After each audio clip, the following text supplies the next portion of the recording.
Sir Chhotu Ram या चौधरी छोटू राम का जन्म 24 नवंबर साल 1881 में हरियाणा के झज्जर जिले के गांव गढ़ी सांपला में हुआ था। उनका असली नाम रिचपाल था। वो घर में सबसे छोटे थे, इसीलिए उनका नाम छोटू राम पड़ गया। उन्होंने अपने गांव से कुछ मील दूर मिडिल स्कूल में पढ़ाई की। इसके बाद दिल्ली के क्रिश्चियन मिशन स्कूल में दाखिला लिया। साल 1905 में छोटू राम ने कालाकार के राजा रामपाल सिंह के सह निजी सचिव के रूप में कार्य किया था और यहीं साल 1907 तक अंग्रेजी के हिंदुस्तान समाचार पत्र का संपादन किया। यहाँ से छोटू राम आगरा में वकालत की डिग्री करने आ गए। साल 1911 में छोटू राम आगरा के जाट छात्रावास का अधीक्षक बने। इसी साल उन्होंने लॉ की डिग्री प्राप्त की। यहाँ रहकर छोटू राम ने मेरठ और आगरा डिवीजन की सामाजिक दशा का गहन अध्ययन किया। साल 1912 में इन्होंने चौधरी लालचंद के साथ वकालत आरंभ कर दी और उसी साल जाट सभा का गठन किया गया। सर छोटू राम ने कई ऐसे सामाजिक सुधार कानून पास करवाए जिससे किसानों को शोषण से मुक्ति मिली। साल 1930 में उन्हें 2 महत्वपूर्ण कानून पास कराने का श्रेय दिया जाता है। ये कानून थे पंजाब रिलीफ इंडेप्टनेस 1934 और the Punjab debtors protection act 1936। इन कानूनों में कर्ज का निपटारा किए जाने, उसके ब्याज और किसानों के मूलभूत अधिकारों से जुड़े हुए प्रावधान थे। साहूकार पंजीकरण एक्ट 1938, गिरवी जमीनों की मुफ्त वापसी एक्ट 1938, कृषि उत्पाद मंडी अधिनियम 1938, व्यापार श्रमिक अधिनियम 1940 और कर्जा माफी अधिनियम 1934 कानून भी उल्लेखनीय है।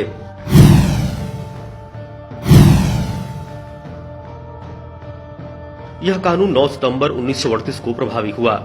इस अधिनियम के जरिए जो जमीनें 8 जून 1901 के बाद कुर्की से बेची हुई थीं और 37 साल से गिरवी चली आ रही थीं, वो सारी जमीनें किसानों को वापस दिलवाई गयीं। इस कानून के तहत केवल एक सादे कागज पर जिलाधीश को प्रार्थना पत्र देना होता था। इस कानून में अगर मूल राशि का 2 गुना धन साहूकार प्राप्त कर चुका है तो किसान को जमीन का पूर्ण स्वामित्व दिए जाने का प्रावधान किया गया। यह अधिनियम 5 मई 1939 से प्रभावी माना गया। इसके तहत नोटिफाइड एरिया में मार्केट कमेटियों का गठन किया गया। एक कमीशन की रिपोर्ट के अनुसार किसानों को अपनी फसल का मूल्य 1 रुपए से 60 पैसे ही मिल पाता था। अनेक कटौतियों का सामना किसानों को करना पड़ता था। आढ़त, तुलाई, रुलाई, मुनीमी, पल्लेदारी और कितनी कटौतियां होती थीं। इस अधिनियम के तहत किसानों को उनकी फसल का उचित मूल्य दिलवाने का नियम बना। आढ़तियों के शोषण से किसानों को निजात इसी अधिनियम ने दिलवाई। यह अधिनियम 11 जून 1940 को लागू हुआ। बंधुआ मजदूरी पर रोक लगाए जाने वाले इस कानून ने मजदूरों को शोषण से निजात दिलाई। सप्ताह में 61 घंटे, एक दिन में 11 घंटे से ज्यादा काम नहीं लिया जा सकेगा। साल भर में 14 छुट्टियां दी जाएंगी। 14 साल से कम उम्र के बच्चों से मजदूरी नहीं कराई जाएगी। दुकान और व्यावसायिक संस्थान रविवार को बंद रहेंगे। छोटी छोटी गलतियों पर वेतन नहीं काटा जाएगा। जुर्माने की राशि श्रमिक कल्याण के लिए ही प्रयोग हो पाएगी। इन सब की जाँच एक श्रम निरीक्षक द्वारा समय समय पर की जाएगी। यह क्रांतिकारी ऐतिहासिक अधिनियम दीनबंधु चौधरी छोटू राम ने 8 अप्रैल 1935 में किसान व मजदूर को सूदखोरों के चंगुल से मुक्त कराने के लिए बनवाया।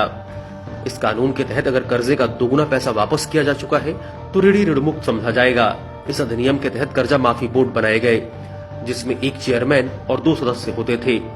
दाम दुपट्टा का नियम लागू किया गया। इसके अनुसार दुधारी पशु, बछड़ा, ऊंट, रेहड़ा, घेर, गिद्वाड़ आदि आजीविका के साधनों की नीलामी नहीं की जाएगी।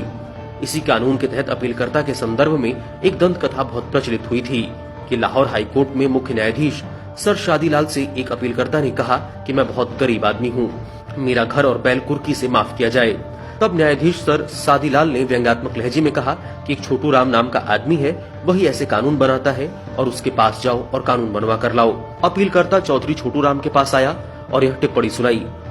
छोटू राम ने कानून में ऐसा संशोधन करवाया कि उस अदालत की सुनवाई पर ही प्रतिबंध लगा दिया और इस तरह चौधरी साहब ने इस व्यंग का इस तरह जबरदस्त उत्तर दिया था। सर छोटू राम ने क्रांतिकारी अखबार जाट गजट का भी संपादन किया। इस अखबार के जरिए उन्होंने किसानों पर होने वाले शोषण के खिलाफ प्रचार किया। उन्होंने किसानों की जमीन गिरवी रखने और साहूकारों द्वारा किसानों को उत्पीड़न पर भी आवाज उठाई। वो अपने अखबार में किसानों के पक्ष में इतने तीखे लेख लिखते थे कि एक बार उनके खिलाफ देश निकाला का आदेश आ गया था, लेकिन उनकी हैसियत इतनी ऊंची थी और उनकी गिरफ्तारी पर इतने बड़े विद्रोह की आशंका थी, इस फैसले को वापस लेना पड़ा। साल 1916 में जब रोहतक में कांग्रेस कमेटी का गठन हुआ तो वो उसके अध्यक्ष बने, लेकिन बाद में महात्मा गांधी के असहयोग आंदोलन से असहमत होकर इससे अलग हो गए। उनका कहना था कि इसमें किसानों का फायदा नहीं था। उन्होंने यूनियनिस्ट पार्टी का गठन किया और साल 1937 के प्रोविंशियल असेंबली चुनावों में उनकी पार्टी को जीत मिली थी और वो विकास व राजस्व मंत्री बने। 9 जनवरी 1945 को सर छोटू राम का निधन हो गया।